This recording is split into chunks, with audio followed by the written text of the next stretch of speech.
Hey, what's up, everybody? Welcome back to the Brave Enough to Talk podcast. It's your host, Cousin Marcus. I'm very glad to see you guys again. Another day, right? One day at a time.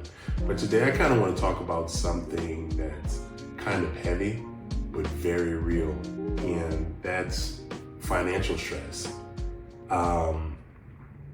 Money problems don't just affect your bank account. They affect your self-esteem, they affect your relationships, they affect your sleep, and they affect your mental health. Whether it's just trying to keep up, feeling like you're falling behind, wondering how you're gonna make it this month, to the end of the month. This episode is about carrying the weight of financial pressure. And if you're someone like me or like the millions and millions and millions of other people around the world, especially here in the United States, you're so tired of being broke, tired, and stressed out. It seems like there's one thing after another. If it's not another bill, it's not another subscription, taxes, something. Somebody wants $1 from you that you just don't have. And it just feels like it keeps piling up. It keeps piling up. And how the hell are you going to survive? Some people are trying to do it with kids. Think about the single parents out there trying to survive with kids. People with good jobs, people with degrees, still trying to figure it out. People that are retired, and our retirement is supposed to go to people, help them survive after the workforce. Guess what? People don't retire no more. They can't. Because they're trying to figure it out. Things are expensive. Eggs are high. I don't know. But it's a lot. And it's a lot to deal with, but it's okay. You can get through it. And there's a lot of invisible stresses that people have to deal with as well, because financial stress is tricky. You can be dressed well, showing up for work, smiling every day, laughing with people and stuff. The people that you see that seem like their lives are just well put together are still drowning in debt, and you would never know it. Credit cards maxed out, loans maxed out. They smile every day. They look like they have life just all figured out, but I promise you they're in the same state you are, and sometimes even worse. And a lot of us are not taught not to talk about money, especially men. And you see that a lot. I'll give you an example. I remember this is when I was still living in New Orleans, and I was at work, and a coworker had just bought a home. And I don't know where you guys are from, but where I'm from in Louisiana, it's not that taboo to talk about finances. It's not that taboo to talk about how much you make or how much your house costs. How much your house costs. And I remember asking that, and this person was from Indiana. And I was like, oh, you bought a new house, congratulations. How much was it? And they were taken aback by that. And I was like, I didn't know it was a big deal. I'm not moving in your house. Just, hey, how much was it? Maybe you got a great deal on the house. That was my mindset from it. And then, dealing with other people from other regions, other places, after moving away in the military, you start to realize that finances can be such a taboo subject for people. And not everybody sees finances as something that's just another, topic of discussion. For some people, it's a very private matter, which is very understandable. And like I said, a lot of people, they just hold on to it and hold it in and just keep it moving. They don't talk about it.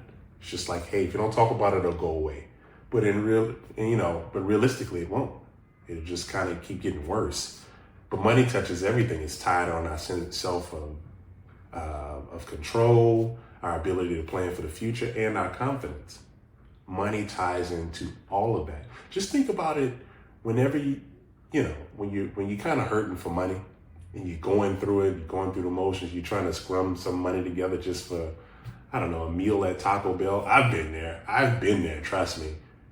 I'm very thankful that I'm not there now, but I've been there. And I still go through financial situations. Trust me, I'm not rich at all. But when you don't have the money, man, you feel down and depressed. You feel inadequate. You feel like you're not doing enough. You feel like you're failing. But the moment a direct deposit hits, oh man, it's time to, you feel like, you feel like a Bill Gates all of a sudden. You feel like Jeff Bezos. You feel like somebody who has it all planned out. As soon as that check hits, you feel like a new man. You feel like a new person. But the moment that money goes away, you're back at square one.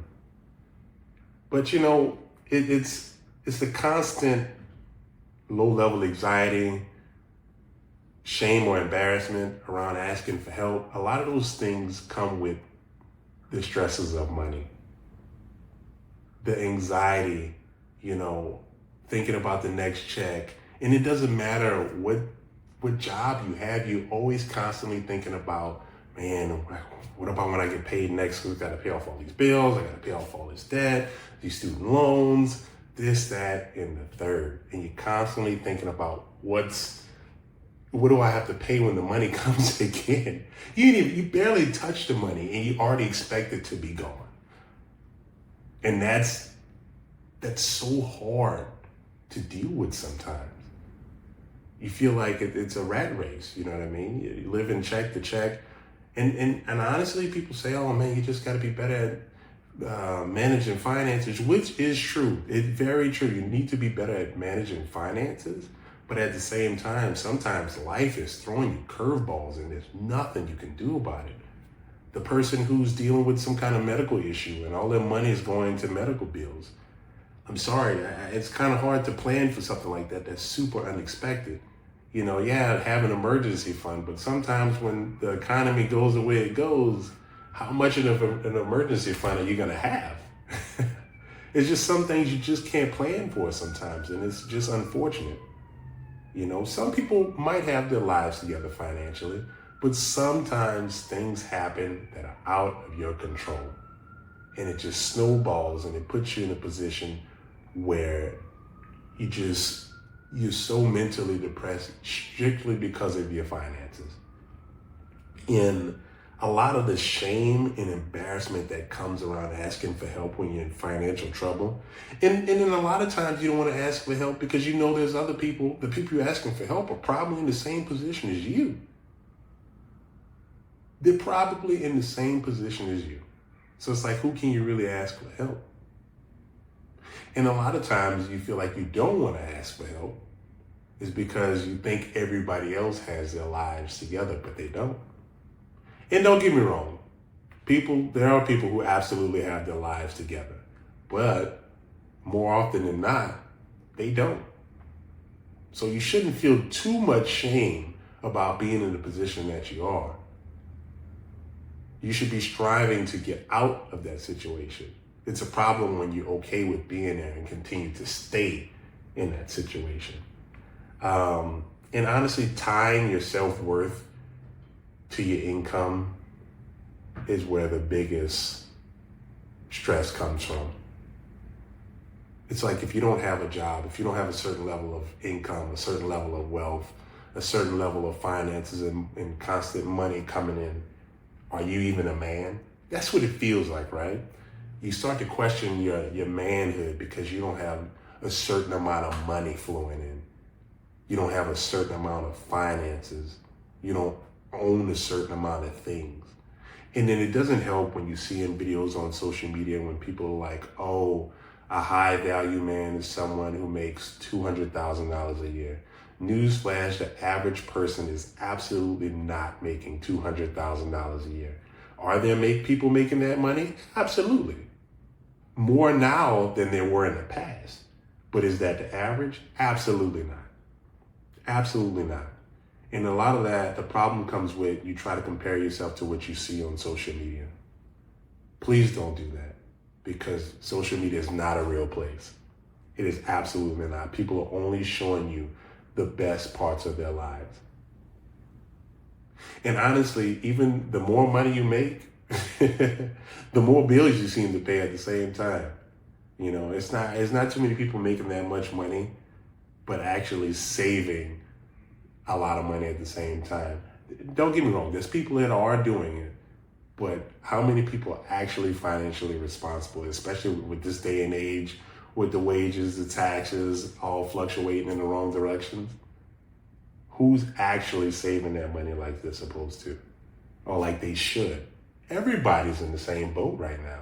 It's crazy. And it's hard to feel like the provider when you have empty pockets. Think about that. Think about that when you're supposed to be looked at in society as the one that provides for your family, that provides, as a whole for your loved ones. You have to take care of the situations, handle the situations. That's what society puts upon you. I mean, I know it's different now. I know we're starting to move in a direction where everybody contributes in a sense. But at the same time, there's a lot of stigmatism that comes from, if you don't make a certain amount of money as a man, how can you provide for your family? How can you do for your family? It's not the same as the days when, our grandparents, everybody knew a grandfather or, someone in your family who was a janitor and still made it work with a family of 5. Those days are kind of out the window now. You can't even be a teacher and still be stable and provide for a family. It's so hard. Like I said, the economy, wages are staying where they are and the cost of living just keeps rising. So it's hard to feel like the provider in a lot of situations. And sometimes it's not really your fault. Like, let's be real. Who's going to blame a teacher for choosing the profession to be a teacher versus where the economy is going? We need teachers. You cannot blame someone for choosing that profession just because the wages aren't going up, but we need teachers. Money affects your mental health. The stress about money doesn't stay in the wallet. It shows up in your body and your mind. Like, for example, insomnia and poor sleep. You don't know how many times when I was going through it financially where I just stayed up all night thinking about how I'm gonna make it work the next day and how that affects me for the rest of the week. Not being able to sleep, tossing and turning all night, just trying to hope and pray and figure out what I'm gonna do to keep the lights on. And it puts you in a state of depression and hopelessness. How am I gonna figure it out? What am I gonna do? You got kids, how am I tell my kids? How am I feed them tomorrow? There's so many people trying to figure that out right now. And it's hurtful. It's such a depressing feeling. And it creates a level of irritability. It affects your relationships when you're talking to people. It's constantly on the back of your mind. You can't have a meaningful conversation with people because you're constantly thinking about, why can't I figure these bills out financially? Why can't I pay the light bill? Why don't I have enough for groceries, even though I worked, 60 hours this week? And there's a lot of avoidance that comes with it too. Like I said, sometimes if you don't think about it, it'll go away. You don't check your bank account because man, my bank account's not doing so great. I don't even want to look at it. I don't want it to stress me out. I'm not gonna check those past due bills. I know they're past due. I don't even want to look at them. They're gonna just stress me out. And I get it. But they don't go away. They don't go away. And sometimes like the isolation that comes with it as well. People want to do things with you. People want to spend time with you. Friends want to hang out. Hey man, let's go out for a drink. Oh man, I can't, man. I got stuff to do. When actuality is because you can't afford it. You can't get a drink because you're constantly counting your pockets. You're like, hey man, I shouldn't go out for a drink because I still need to pay that light bill. Which is a good thing, which is very responsible because there are people who will just go out and spend the money anyway, knowing they don't have it. Or they need to save it for something coming up, which is kind of irresponsible. I'm not going to say I've never done it in my younger days when I was in college and things like that. And I had bills and stuff to pay for, but yet friends are like, hey, let's hang out, let's do that. And I'm like, man, I got $300. I have this, I don't know, this car note and insurance that's going to be $250. But then somebody says, let's hang out. And I'm like, hey, you know what? I can go out. And next thing I've spent, I don't know, $100. And now I'm trying to figure out the difference on the 50. Very irresponsible, but I can't say that I haven't done it. And there's a lot of financial shame when it comes with it. It's like an attack on your masculinity sometimes. And it's big. Let's talk about the pride part. The pride part is the biggest, in my opinion, as a man.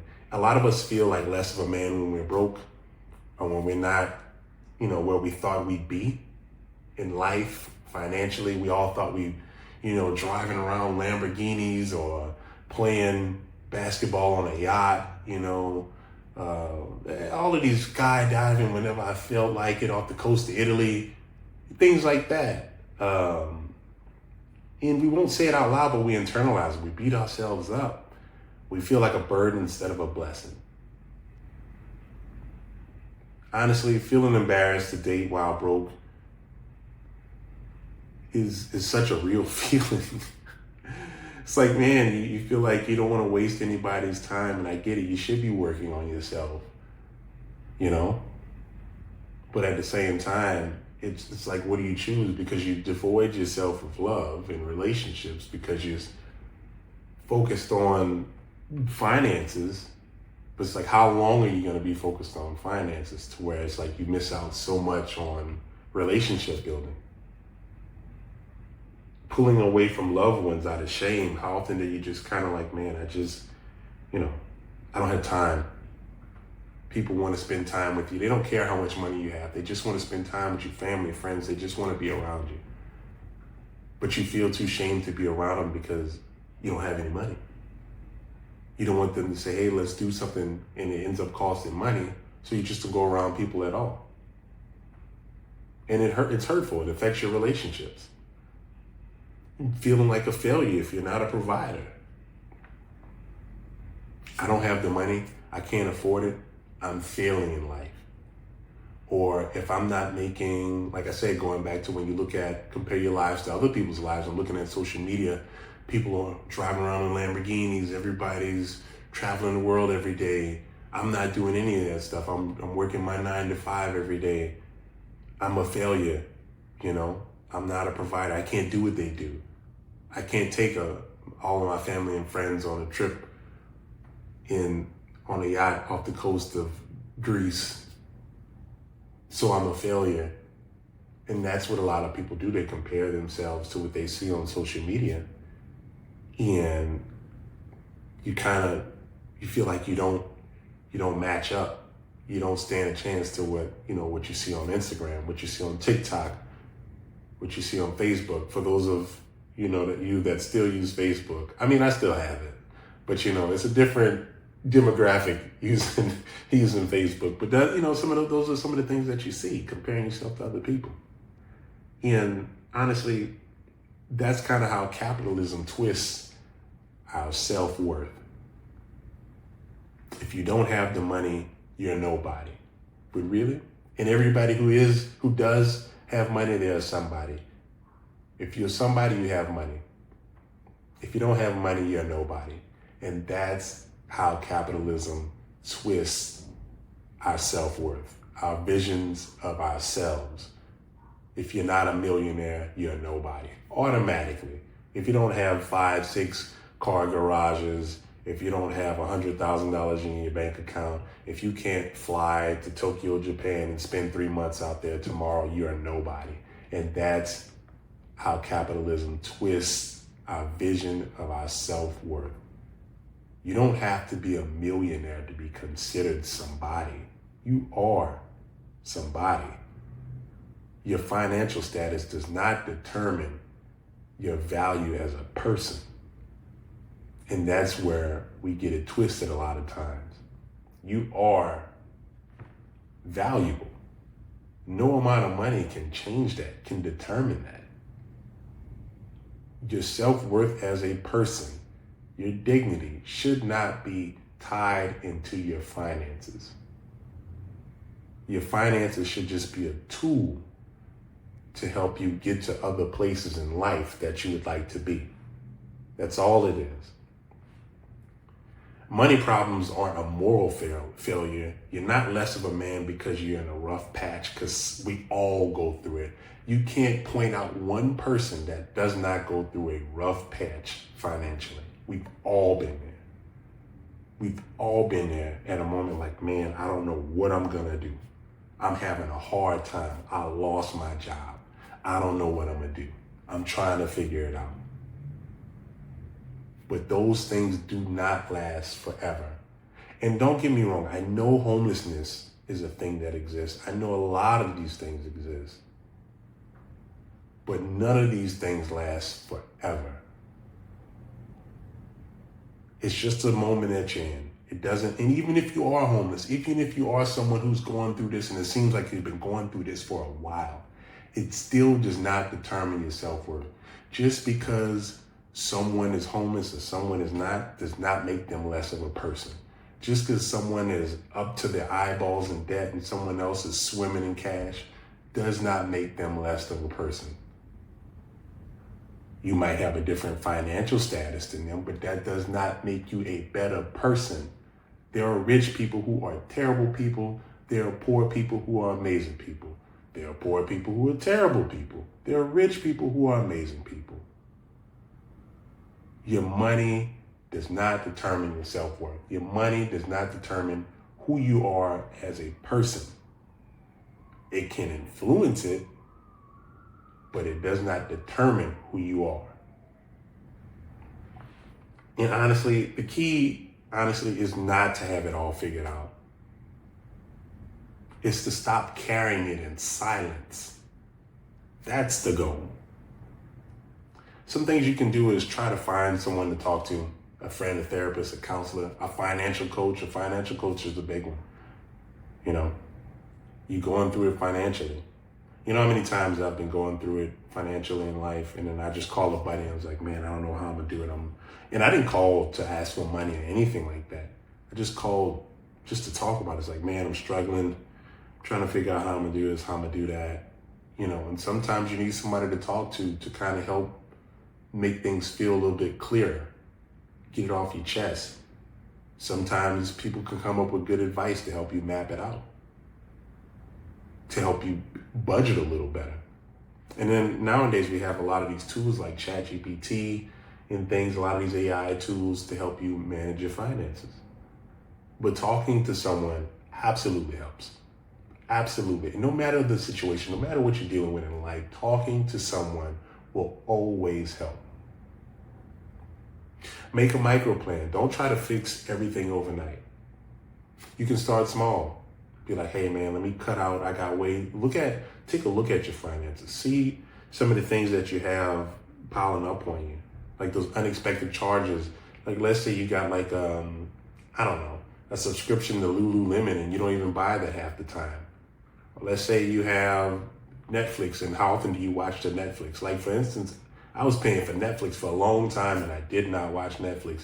I was paying for two gym memberships that I wasn't going to. I got a gym in my building.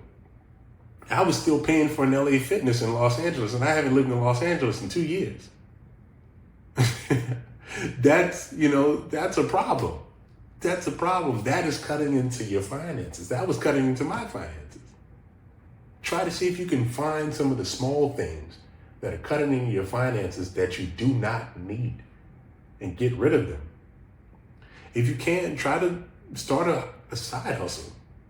Something with intention, maybe on your free time, you can wash cars. Maybe you can cut grass. I mean, I know it sounds like something like a high school job, but think about it. There's a lot of elderly people who need help with things like that, who would love for someone to come wash their car, cut their grass, or help them with groceries. If you got a car, try doing DoorDash, try doing Uber Eats. Try to, something that can help you along the side. And track your wins, no matter how small they are. And I know I talked about this last episode, but a win is a win. No matter how big or how small. Even a small win can help the trajectory of your week, your month, your year tremendously. You do one positive thing after another. Next thing you know, you look back, it's like a graph. It starts small at the beginning, but if you just keep doing small things, and the changes is going to be tremendous from the future when you look back towards today. And try to separate yourself from your net worth. You have to get out of that mindset that if I'm not financially in a certain place, I'm not worth it. I'm not worthy. I have no self-worth. Because you will stay in that state. You will stay in this depressive mind state that you can't win because you don't have X, Y, Z. You can't win because you don't have a certain amount of money. That's not true. Anybody can do it. Anybody can be better than what they were yesterday. It just takes small steps, small wins, and progress, but just positive progress, even if it's small steps. You don't think about leaps and bounds. Don't think about running a marathon. Not just yet. Just think about the training. Think about the jog that you did down the street, even if it was for 10 minutes. Build towards that marathon, that financial marathon. You can get there. And to be honest, you might be broke now, but you're not broken. Remember that. You might be broke right now, but you're not broken. Don't let your finances dictate who you are. Don't let money determine your self-worth. You are someone. And just because you don't have it all right now, doesn't mean you're not worth it. Like I said, you might be broke right now, but you're not broken. Those things can change. And have you ever been in a dark place because of money? What helped you get out of it? What did you do? Who did you talk to? What changed your position? If you were hurting before and you're better now, tell me, what changed it? What made it better for you? What helped your progress? What helped you improve? And honestly, what helped you shift out of it? And if not, if you're still in it, talk about it. Talk about it here. Talk about it with me. Let me know. I'm always willing to listen. Like I said, drop a comment, send a DM, share this with somebody who needs it. There's always somebody who needs it. So share it with them. And so like I said, please be brave enough to talk. I'll catch you on the next episode.